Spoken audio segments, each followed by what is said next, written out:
Hi, I'm Ron Friedmann. I'm a consultant with Friedmann and Company. I also blog at Strategic Legal Technology blog, which you can find at www.prismlegal.com. I'm here today with Andy Daws of Riverview Law. Andy is the Vice President of North America. Riverview Law is a English or British-based law firm. It's what I call a new model law firm. So Andy, it'd be great if you could share with the audience a little bit more about Riverview Law and what makes it what I call a new model law firm. Thank you. Yeah, I'd love to. Absolutely. So Riverview was born out of an HR outsourcing company in the UK called Advisor Plus, also one of our shareholders. Advisor Plus does a range of work in the HR employment sphere in the UK with small companies right the way up to FTSE 100 companies. And typically that involves the outsourcing of large elements of the in-house team's HR work.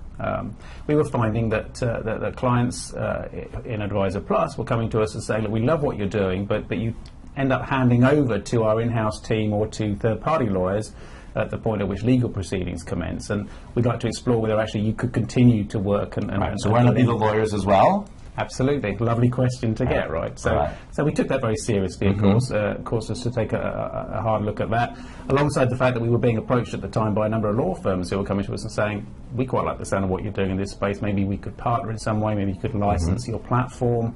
And the broader context, of course, being the Legal Services Act, which was setting the stage for some and so I think because we have both the US and UK audience, not everyone in the US may be familiar with this. As I understand it, the Legal Services Act has essentially deregulated the UK-British market, or maybe more precisely, it's allowing outside investors to operate law firms. Is that a fair summary? I think it is. Deregulation or re-regulation. Right, it's not regulation-free. Yeah, exactly. I know there's issues there. We won't do a deep dive, but essentially this means non-traditional players can enter the legal market in competition with law firms. Absolutely. There are two main things that sort of grabbed the headlines. One was, of course, that law firms could, under the regime, by applying for an alternative business structure license, they could actually attract outside investment. The second being that businesses could actually practice legal services. And we won't do a deep dive here, but there are several instances of these so-called ABS, alternative business structures. Absolutely. Okay. And you mentioned in there, and we are, I didn't say earlier, but we are here at Legal Tech. The last day, the show has officially closed, but we're in this technology environment, and you mentioned technology.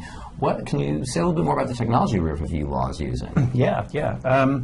I mentioned that we were sort of born out of Advisor Plus, and in some senses, arguably Riverview is a startup. In other senses, and technology is one of them, I think, perhaps not. So over the course of 10 years or so at Advisor Plus, we built up a proprietary technology platform there that enabled us to work with clients very much in the way that we were wanting to, that we didn't find anything else out there quite ticking those boxes. So it helps us to manage workflows. It's a great interface for sort of interacting with the client, and captures a lot of data along the way as well, which leads to management information, which is one of the big sells there.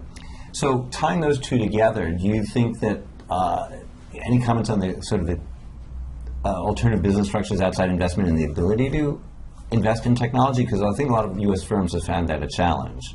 So is this a direct result of the outside capital?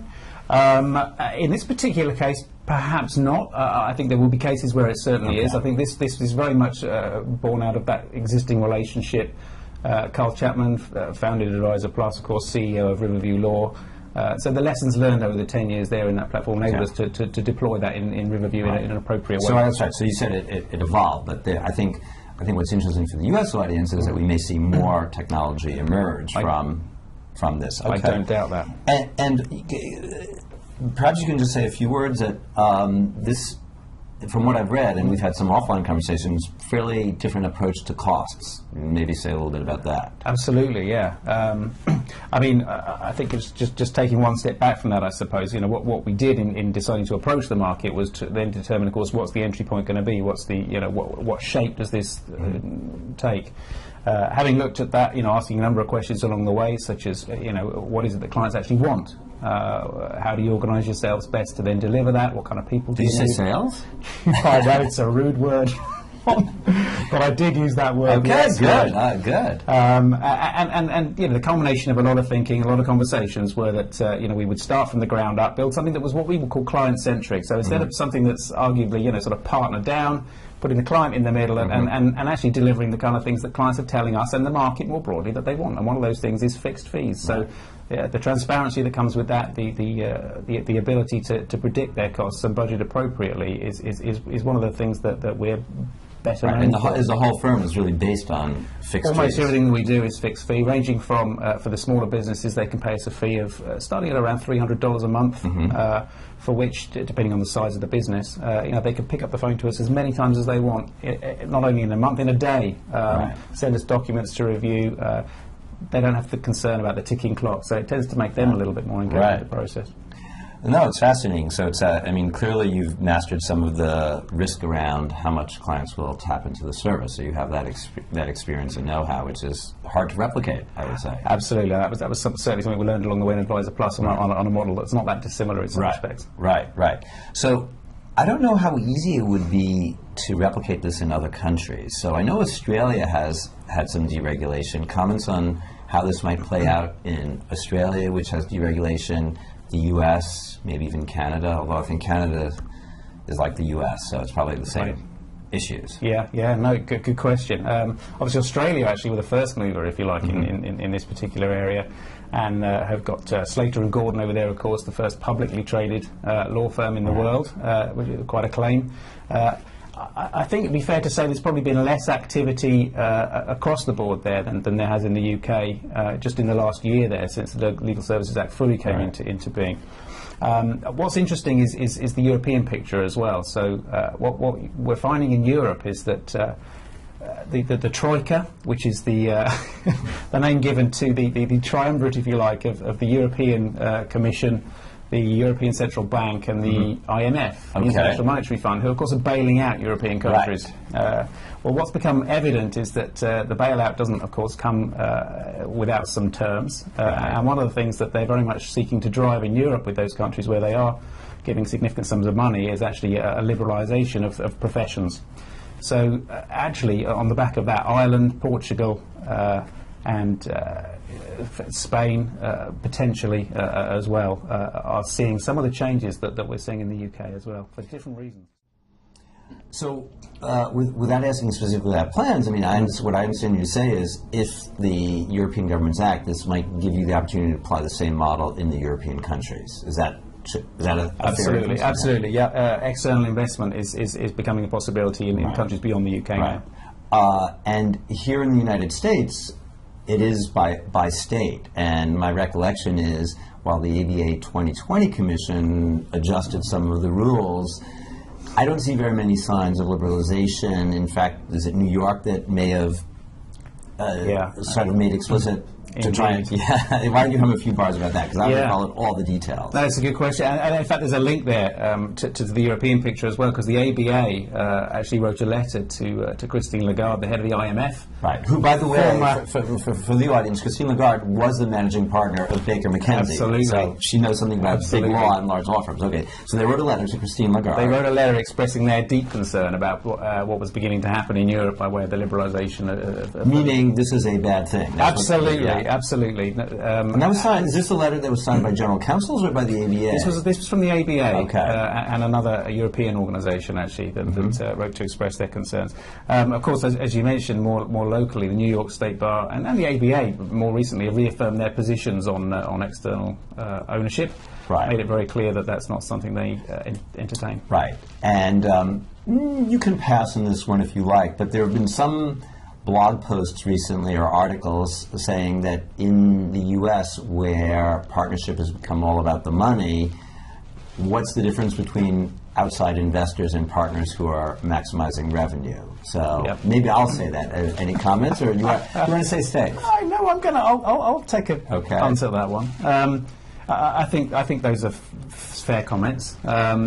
I think another interesting angle is those who have pointed out that arguably some of the banks are external investors in law firms, and to what extent? You mean because of the large debt that the law firms hold? That's precisely what I mean. He says mockingly. I picked that up. Absolutely. Right. So I think that's very true. Yeah.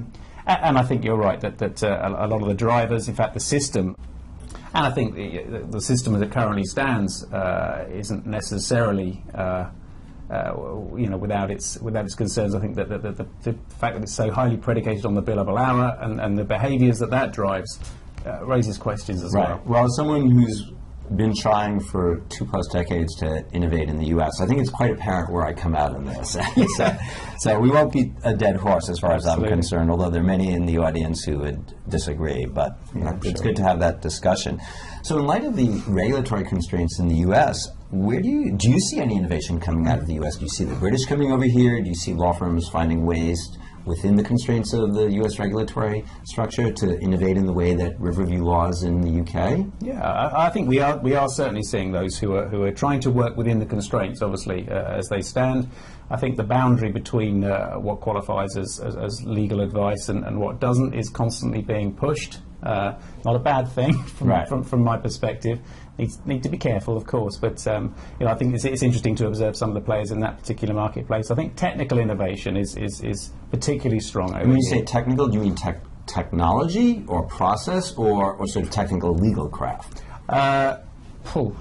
Define those. I guess I mean technology in the sense of some of the things that we're seeing, say here at Legal Tech, for example, and some of the work that's taking place around big data, what can be driven out of accumulating that in appropriate and powerful ways. Some of the quantitative modelling that's sort of beginning to take off. I think that hints at some quite exciting things. Right. Well, I had a conversation with Dan Katz. Did you have a chance to meet him here? So Dan is a professor of law at Michigan State University in Lansing, doing a lot of computational work in the legal market. Yeah, absolutely. But with an eye to practical applications. So. Yes, and that's some exciting stuff happening there. Yeah. So is there any way to wrap this all up? Where do you think we'll be in a couple of years? Where do you think Riverview Law might be in the UK and in the US? Yeah, good question. I think in the UK, the Riverview Law has been experiencing significant growth and demand this year, to the point where we are needing to look at ways that we can scale more quickly than we thought we would originally need to. A nice problem to have. Nice problem to have, absolutely.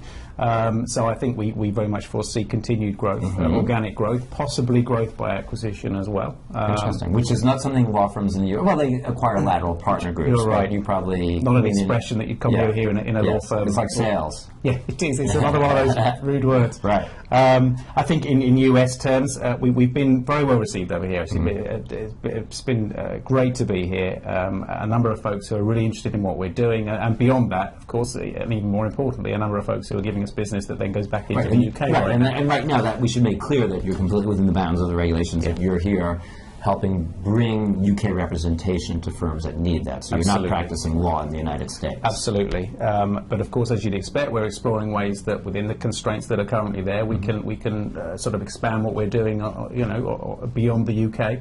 And who knows where that will take us in the next year or two. Well, I would be all for more expansion and create a little bit of excitement in this market, because I'm envious when I look at what's happening in the UK generally. Sounds good. Thank you for that. Well, it's really great to have more insight into this, so thank you very much for your time. Pleasure. And look forward to seeing what Riverview Law does next. Thanks very much. Okay, thank you.